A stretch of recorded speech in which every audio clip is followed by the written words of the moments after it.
저희 가정 때문에 우리 성도님들이 걱정이 많으셨던 줄 압니다. 걱정을 끼쳐드려서 죄송한 마음이 가득합니다. 저희 부부는 한 번도 코로나에 걸린 적이 없었습니다. 지지난주 월요일에 아내와 같이 4차 백신을 접종했습니다. 그리고 며칠 후 병원에 갔더니 확진이라고 합니다.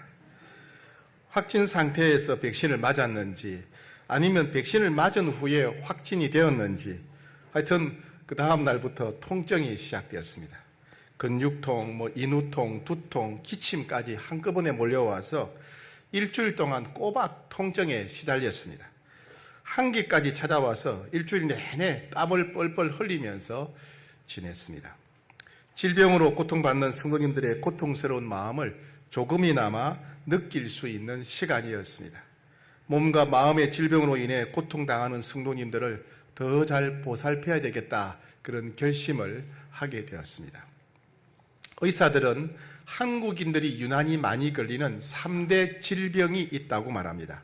발병률이 높고 또 한 번 걸리면 사망 확률이 높은 이 치명적인 3가지 질병, 한국인의 3대 질병은 간암, 그리고 위암, 그리고 폐암을 가리킵니다. 이 간암과 위암과 폐암은 한국인들에게 특히 발병률이 높고 또 걸리면 사망 확률도 굉장히 높다고 합니다.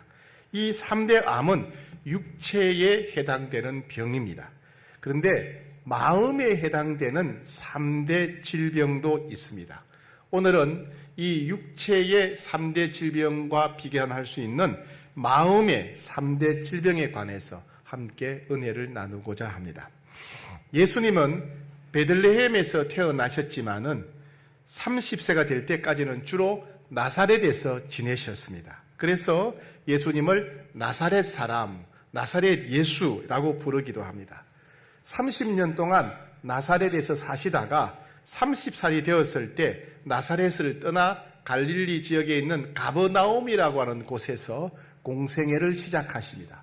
거기서 공생애를 한 3년 정도 보내신 다음에 결국 예루살렘에 올라가셔서 십자가에 달려 돌아가시게 됩니다. 예수님은 공생애 기간 동안에 가시는 곳마다 많은 사람들이 예수님의 말씀을 들으려고 구름같이 몰려왔고 또 사람들이 모일 때는 엄청난 기적들이 항상 일어났습니다.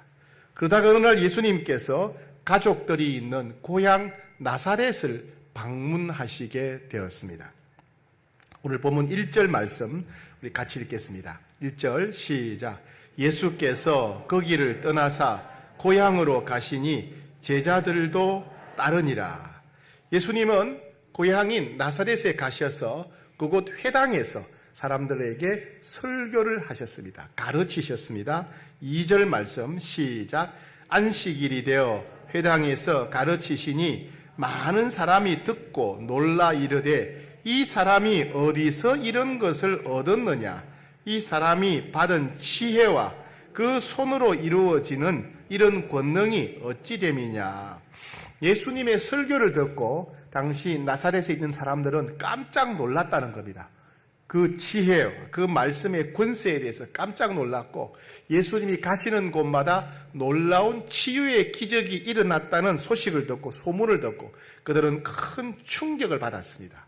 그런데 다른 도시에서는 마을에서는 일어나지 않았던 이상한 일 몇 가지가 이 나사렛에서 발생하게 됩니다. 이상한 일 첫 번째는 뭐냐면 나사렛 사람들이 오히려 예수님을 배척했다는 사실입니다. 3절 말씀입니다. 같이 읽겠습니다. 시작. 이 사람이 마리아의 아들 목수가 아니냐? 야고보와 요셉과 유다와 시몬의 형제가 아니냐? 그 누이들이 우리와 함께 여기 있지 아니하냐 하고 예수를 배척한지라. 그들은 예수님의 설교를 듣고 큰 감동을 받았고 예수님의 설교의 지혜 때문에 큰 충격을 받았습니다. 그리고 예수님이 가시는 곳마다 치유 기적이 일어났다는 소식을 듣고 그들은 엄청난 충격을 받았습니다. 그런데 이 나사렛 사람들은 예수님을 배척했습니다. 예수님 말씀을 듣고 감동을 받고 충격을 받았는데 오히려 예수님을 배척했습니다. 거절했습니다. 또 두 번째 이상한 일은 뭐냐면 예수님은 나사렛에서 어떤 기적도 행하지 않으셨다는 사실입니다. 오늘 본문 5절입니다. 시작. 거기서는 아무 권능도 행하실 수 없어 다만 소수의 병자에게 안수하여 고치실 뿐이었고, 예수님은 이스라엘 곳곳 가시는 곳마다 기적을 베푸셨어요. 심지어 예수님에 대해서 적대적인 마음을 품고 있었던 제사장들과 서기관들이 가득했던 예루살렘에서도 말씀을 전파하셨고 수많은 기적을 베푸셨습니다. 심지어 이방인들이 사는 두로와 시돈 지방, 데가볼리 지방에서도 엄청난 기적을 행하셨습니다. 그런데 그의 고향인 나사렛에서는 거의 기적을 행하지 않으셨습니다. 이것은 다른 도시에서는 볼 수 없는 너무나 이상한 일이었습니다. 예수님께서 병을 고칠 수 없었다는 뜻은 뭐냐 하면 아무도 예수님께 병을 고쳐달라고 간구하지 않았다, 요청하지 않았다는 뜻입니다. 예수님은 지나가는 사람을 붙잡고 치료하지 않으셨습니다. 예수님께 찾아온 사람, 예수님께 병을 고쳐달라고 요청한 사람, 예수님께 의지한 사람을 고쳐주셨습니다. 그런데 희한하게도 나사렛에서는 소수의 병자 위에는 아무도 예수님께 찾아오지 않습니다. 아무도 예수님께 병을 고쳐달라고 요청하지 않았다는 이야기입니다. 또 하나 이상한 것은 결국 이 나사렛 사람들은 예수님이 하나님의 아들 메시아라는 사실을 전혀 믿지 않게 되었다는 사실입니다. 자, 6절, 그들이 믿지 않음을 이상히 여기셨더라. 예수님은 탁월하고 깜짝 놀랄 만한 지혜로 말씀을 선포하셨습니다. 나사렛 사람들은 예수님의 설교를 듣고 감동을 받았습니다. 충격을 받았습니다. 그런데 예수님의 말씀을 배척했습니다. 예수님은 이스라엘 곳곳에서 수많은 병자들을 고쳐주셨습니다. 그런데 나사렛에서는 사람들이 아무도 예수님께 병을 고쳐달라고 요청하지 않았습니다. 예수님이 하나님의 아들 메시아라는 사실을 아무도 믿지 않으려고 했습니다. 예수님께서도 이러한 현상에 대해서 이상히 여기며 놀라셨습니다. 이스라엘 어디에서도 이런 일은 일어나지 않았기 때문에 그렇습니다. 그런데 왜 예수님의 고향인 나사렛에서만 이런 이상한 일이 일어났을까요? 예수님을 배척하고 아무도 예수님께 병 고치기를 요청하지 않고 예수님이 하나님의 아들이라는 것을 아무도 믿지 않으려고 했을까요? 나사렛 사람들이 예수님을 믿지 않고 배척했던 이유가 무엇이겠습니까?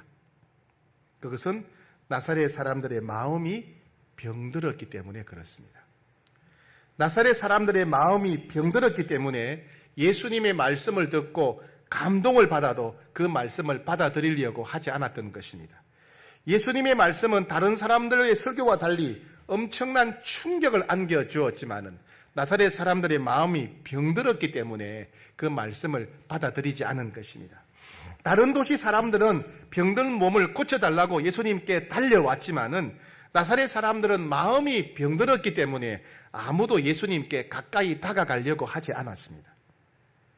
이 사건은 오늘 2022년 7월 31일 홍익교회 주일 예배 때 예수님이 직접 오셔서 설교하신다 하더라도 우리들에게 깜짝 놀랄 만한 엄청난 감동과 충격을 주시는 말씀을 전한다 하더라도 우리 중에 어떤 사람은 예수님을 배척하고 믿지 않을 수 있다는 것을 보여줍니다. 예수님이 이곳에 오셔서 어떤 기적도 베풀지 않을 수 있다는 것을 보여줍니다. 어쩌면 우리도 나사렛 사람들처럼 이미 마음이 병들었다면 그런 일이 일어날 수 있다는 것입니다. 나사렛 사람들이 걸렸던 마음의 병은 세 가지입니다. 첫 번째는 뭐냐면 교만이라고 하는 병입니다.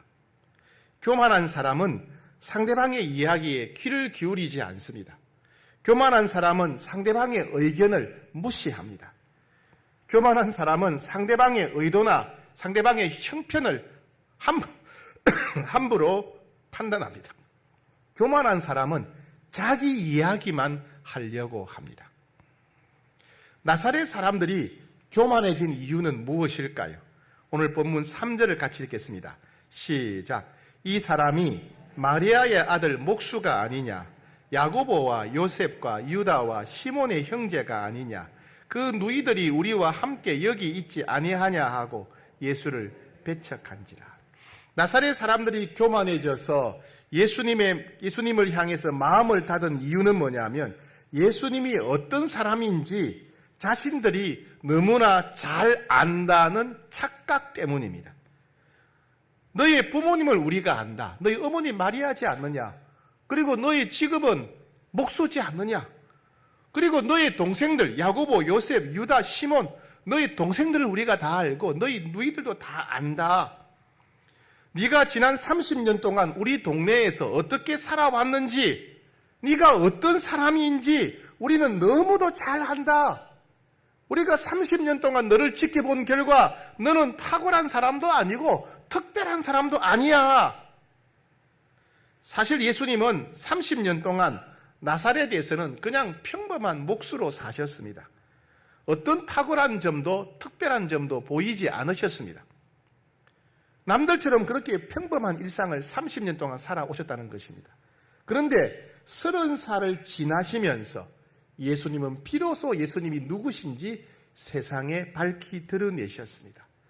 나사렛을 떠나셨고 세례를 받으셨고 40일 금식을 하셨고 그리고 만나는 모든 사람들에게 하나님의 나라가 시작되었다고 선포하셨습니다. 그리고 어떻게 하나님 나라에 들어갈 수 있는지, 하나님 나라의 백성은 어떻게 살아야 되는지 가르치셨습니다. 그리고 예수님께 찾아오는 모든 병자들을 깨끗하게 치료해 주셨습니다. 즉 예수님은 설교 말씀을 통해서, 가르침을 통해서, 그리고 병을 고치는 치유 기적을 통해서 예수님이 하나님의 아들이시고 구약 성경에 예언된 메시아라는 것을 밝히 증명하셨습니다. 그런데 나사렛 사람들은 예수님이 나사렛에 사시는 동안, 즉 30년 동안의 그 삶만 생각하고 예수님을 특별하지도 탁월하지도 않다고 무시했던 것입니다. 지난 30년 동안의 삶만 생각하고 예수님이 30살 이후 공생애를 어떻게 사셨는지에 대해서는 전혀 관심을 갖지 않았었던 것입니다. 즉 일종의 편견에 의한 교만이라고 할 수 있습니다. 아무리 감동을 받아도, 아무리 충격을 받아도 받아들이려고 하지 않았습니다.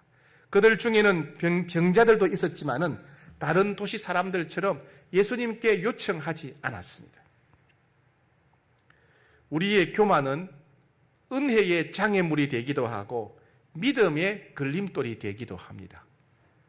우리 자신이 모든 것을 다 안다고 생각하는 사람, 자신이 다른 사람보다 더 잘 안다고 생각하는 사람, 다른 사람은 잘 알지 못하며 지혜가 없다고 생각하는 사람, 자신의 생각과 판단이 항상 옳다고 생각하는 사람, 자기가 경험한 것이 전부라고 확신하는 사람들이 다 교만한 사람들입니다. 우리 교회에는 어르신들 중에 어릴 때, 젊을 때 고생을 많이 한 분들이 있습니다. 너무 가난하게 살다 보니까, 고생을 많이 하다 보니까 공부할 수 있는 기회, 학교 다닐 수 있는 기회가 없었습니다. 그래서 아직도 한글을 잘 모르시는 분들이 있죠. 그러다가 기도하고 찬송하는데 갑자기 성경이 읽어지고 찬송가가 읽어지는 체험을 하게 됩니다. 한글을 제대로 쓸 줄은 모르지만은 성경과 찬송가는 읽고 이해할 수 있게 되었습니다. 그래서 부지런히 성경을 읽고 찬송을 부르기에 힘쓰는 분들이 우리 교회는 많습니다. 우리 교회 사랑방에서는 성도들이 모여서 함께 성경을 묵상하고 받은 은혜를 나누기도 하고 주일 설교 때 받은 은혜를 나누기도 합니다. 그런데 이분들은 한글도 제대로 쓰지는 못하는 분들이지만 나름대로 성경을 읽고 설교를 듣고 받은 은혜를 나누게 되면 사랑방 식구들에게 큰 감동이 되고 은혜가 됩니다. 이분들의 지적 능력과 한글 수준은 부족할지 모르지만은 이분들에게 역사하신 하나님의 은혜는 너무나 신비롭고 놀라운 것이기 때문에 그렇습니다. 예를 들면 여러분, 하늘에 구름이 있어요. 조각구름도 있고 뭉게구름도 있고 먹구름도 있습니다. 구름일 때는 그냥 구름입니다. 그런데 해가 뜰 때 보게 되면 혹은 해가 질 때 보면 그 구름이 황금빛으로 빛나면서 너무나 아름답게 보입니다. 구름은 그냥 구름이지만은 햇빛이 비칠 때 그렇게 놀라운 변화가 일어나는 것입니다. 하나님이 베푸시는 은혜의 빗줄기, 성령님이 역사하시는 은혜의 빗줄기가 우리에게 비칠 때 세상의 어떤 빛보다 밝고 세상의 어떤 빛과 비교할 수 없는 신비로운 결과가 나타나게 됩니다. 그러니 우리는 함부로 다른 사람들의 학벌이나 수준을 보고 함부로 쉽게 판단해서는 안 됩니다. 내 경험, 내 지식, 내 학벌이, 내 체험이 우월한 것이냐 착각해서는 안 됩니다. 다른 사람들이 들은 주님의 음성을 존중해야 됩니다. 다른 사람들이 받은 은혜를 우리는 소중히 여겨야 됩니다. 교만은 우리 눈을 멀게 할 뿐 아니라 우리의 귀를 어둡게 합니다. 교만은 교만한 사람을 영적인 바보로 만들어 버립니다. 교만은 예수님을 믿는 믿음을 갖지 못하게 만드는 저주받은 질병입니다. 그래서 잠언 16장 18절에 보게 되면 교만은 패망의 선봉이요 그만한 마음은 넘어짐의 앞잠이라. 교만한 사람은 반드시 패망하게 된다는 겁니다. 그만한 사람은 반드시 넘어지게 된다는 말씀입니다. 교만이 얼마나 무서운 질병인가 하는 것을 보여줍니다. 나사렛 사람들이 걸렸던 두 번째 질병은 시기 질투라고 하는 병입니다. 시기 질투란 뭡니까? 남이 잘 되는 꼴을 못 보는 것이지요. 다른 사람이 잘 되거나 좋은 처지에 있는 것을 미워하고 배 아파하는 것이 시기 질투입니다. 시기 질투의 대상은 주로 가까이 있는 사람이, 멀리 있는 사람이 아니라 가까이 있는 사람이지요. 저 대전에 사는 어떤 사람이 계룡산에 가서 금덩어리를 주웠다고 하면 신기하고 재미있는 뉴스라고 생각합니다. 그런데 바로 옆집에 사는 사람이 아차산에 등산 갔다가 금덩어리를 주웠다고 하면 갑자기 배가 아프기 시작합니다. 우리나라는 전국 곳곳에서 판사, 검사, 변호사가 1년에 수백 명이 됩니다. 그죠? 예, 1년에 수백 명의 판사, 검사, 변호사가 나옵니다. 전국에서 나옵니다. 해마다 수백 명의 판사나 검사나 변호사가 나오지만은 우리는 누가 판사가 되었는지 검사가 되었는지 우리는 별로 신경 쓰지 않습니다. 그런데 어느 날 친한 친구의 아들이 판사나 검사나 변호사가 되었다 하면 그날부터 갑자기 소화가 안 되고 입맛이 없고 괜히 아들이 바보 같아 보이고 미워집니다. 그만 시기 질투라는 병에 걸렸기 때문에 그런 겁니다. 나사렛 사람들의 입장에서 보면 이만저만 속상한 일이 아니었습니다. 평생 작은 산골에서 함께 자랐는데 어느 날 갑자기 전국에서 유명 인사가 되어서 전국 어디를 가든지 사람들이 구름같이 몰려듭니다. 예수님의 가족이 사는 집에는 하루에도 수십 명이, 수백 명이 몰려와서 이런저런 질문을 합니다. 어릴 때 교육은 어떻게 시켰습니까? 성경 교육은 어떻게 시켰습니까? 저렇게 능력을 행하게 된 특별한 비결, 방법이 있습니까? 가난하게 무시당하며 살던 사람 사이에서 어느 날 갑자기 한 사람이 유명해지고 출세하게 되면 당연히 기분이 나쁘고 배가 아프기 마련입니다. 그 사람이 자신들 앞에서 뭔가 잘난 척하거나 자기를 내세우면 그만 화가 나고 신경질이 납니다. 30년을 똑같이 함께 살았는데 하루아침에 유명해졌다고 자신이 하나님의 아들인 양, 자신이 그리스도인 양 하는 꼴을 보니 배가 뒤틀려서 견딜 수가 없습니다. 하는 말마다 기분 나쁘고 하는 행동마다 자신들을 무시하는 것 같아서 도저히 참을 수가 없습니다. 작은 것 하나도 꼬투리를 잡아 비판하고 욕하고 미워합니다. 차라리 죽여 없애버리든지 아니면 동네에서 영원히 추방시켜버리고 싶었던 것입니다. 그래서 일부 사람들은 예수님을 동네 낭떠러지로 몰아가서 밀어 떨어뜨리려고도 했습니다. 우리의 시기 질투는 다른 사람에 대해서 마음을 닫아버립니다. 내가 훨씬 더 교회에 먼저 나왔고 내가 훨씬 더 열심히 섬겼는데 나보다 먼저 집사가 되고 권사가 되고 장로가 되면 교회가 크게 잘못되었다고 생각합니다. 그 사람이 사랑방직이라도 되면 교회가 심각한 잘못된 길로 들어선 것 같습니다. 사랑방 모임이나 교사 모임에서 은혜 나눔이라도 하면 상대방이 교만해 보이고 잘난 척하는 것처럼 보입니다. 자기 과시처럼 보입니다.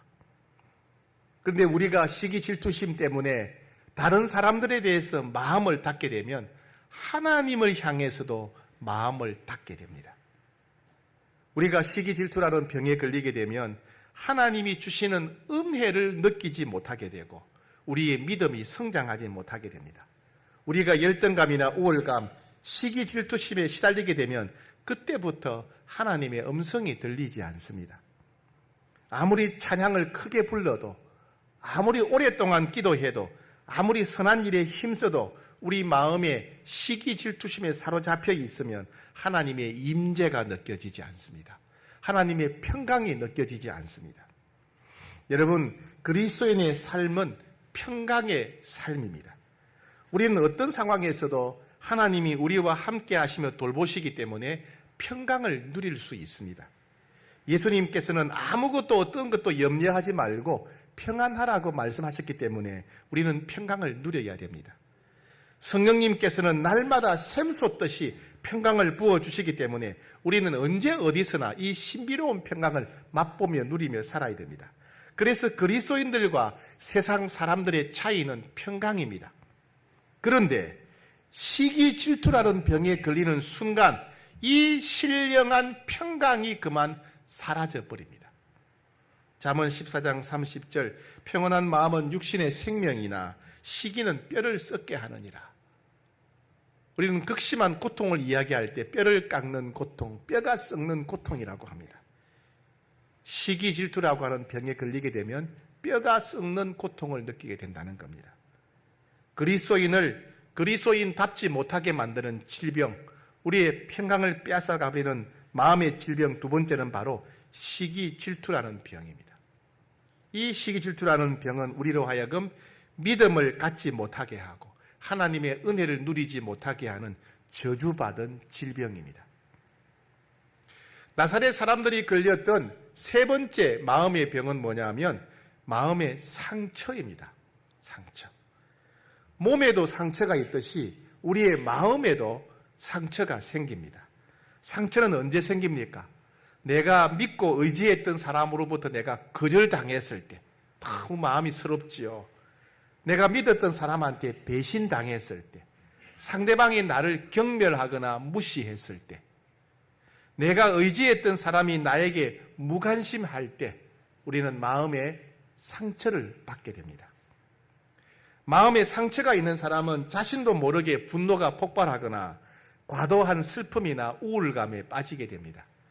자신을 함부로 학대하거나 다른 사람을 불신하고 믿지 못하게 됩니다. 마음에 상처가 있는 사람은 자기 고집에 빠지기도 쉽습니다. 즉 몸에 상처 있는 사람이 일상생활에 하기에 큰 어려움, 불편을 겪듯이 마음에 상처가 있는 사람도 대인관계에 큰 어려움을 겪습니다. 본인도 주변 사람도 모두가 힘들어하게 됩니다. 그런데 나사렛 사람들이 바로 마음에 상처가 많은 사람들이었습니다. 사람들은 자신과 비슷한 처지에 있는 사람들과 어울릴 때 마음이 편안해지는 경향이 있습니다. 그래서 가난한 사람들은 부유한 사람들과 어울려 지내는 것이 불편합니다. 부유한 사람들도 가난한 사람들과 어울려 지내는 것이 불편합니다. 그러다 보니까 부유한 사람은 부유한 사람들끼리 모여서 사는 경향이 있어요. 그게 부자 동네입니다. 가난한 사람은 가난한 사람들끼리 모여 사는 것이 더 편합니다. 그 마을이 가난한 동네지요. 나사렛은 구약 성경에 단 한 번도 등장하지 않는 동네입니다. 그만큼 나사렛은 이스라엘 역사에 있어서 아무도 주목하지 않는 정치적으로나 경제적으로나 종교적으로나 아무도 주목하지 않는 마을, 즉 별 볼 일 없는 마을이었습니다. 단어 그대로 산골 깡촌이었습니다. 특이한 것은 지금도 나사렛에 가게 되면 예수님 당시의 사람들이 어떤 삶을 살았는지 주거 환경에 관한 유적지가 있습니다. 특이하게도 예수님 당시 사람들이 살았던 주거 환경에 관한 유적지를 보게 되면 집들이 땅 위에 지상에 있지 않고 땅굴을 파고 지하에서 생활했다는 것을 우리가 보게 됩니다. 특이하지 않습니까? 사람들이 왜 땅 위에 집을 짓지 않고 땅굴을 파고 땅속에 지하에서 생활했을까요? 그것은 나사렛 사람들은 주변의 무시와 학대와 핍박을 피해서 산골로 도망온 뒤에 땅을 파고 지하에서 생활했던 사람들이라는 것입니다. 도망와서 숨어 사는 사람들의 동네가 나사렛입니다. 즉 나사렛은 집을 빼앗기고 땅을 빼앗기고 도무지 먹고 살 수가 없어서 도망쳐온 사람들이 숨어 살면서 서로 의지하며 사는 동네였습니다. 그래서 예수님의 제자 빌립이 자신의 친구인 나다나엘에게 전도했습니다. 우리가 메시아를 만났다. 요셉의 아들 나사렛 예수시다. 이렇게 복음을 전했습니다. 그랬더니 나다나엘은 이렇게 말합니다. 나사렛에서 무슨 선한 것이 날 수 있느냐? 그 별 볼 일 없는 시골 깡촌에서 도망간 사람들 동네에서 무슨 선한 게 나겠느냐? 이렇게 답했습니다. 이와 같이 살아오면서 크고 작은 마음의 상처를 입고 모여 살았던 나사렛 사람들은 정상적인 대인관계가 어려웠던 사람들입니다. 예수님의 설교를 들으면 괜히 의심이 생기고 괜히 분노가 치밀어 오르고 괜히 속는 것 같고 괜히 나사렛 예수가 거짓말을 하거나 혼자 똑똑한 척하는 것처럼 느껴집니다. 그러다 보니 설교를 듣고 믿고 받아들이려고 하기보다 비난하고 비판하고 야유하고 불평하는 말밖에 할 수 없었던 것입니다. 우리도 마찬가지입니다. 마음에 상처가 있는 사람은 주변 사람들에게 쉽게 마음을 닫아버립니다. 왜요? 또 거절당할까봐, 또 무시당할까봐 두려워서 마음을 닫아버립니다. 사람들이 자신을 신뢰하지 않는다고 생각하기 때문에, 사람들이 자신을 있는 모습 그대로 사랑해주지 않는다고 생각하기 때문에 마음을 닫아버립니다. 그리고 주변 사람들에 대해서 지나치게 방어적인 사람이 되거나 아니면 반대로 지나치게 공격적인 사람이 됩니다. 상대방이 조금이라도 잘못한 것이 보이면 과도하게 비판하거나 불평합니다. 집요하게 상대방을 괴롭히기도 합니다. 사람은 누구나 실수할 수도 있고 또 때로는 잘할 수도 있는데 그 사람이 하는 말과 행동은 전혀 인정하지 않으려고 합니다.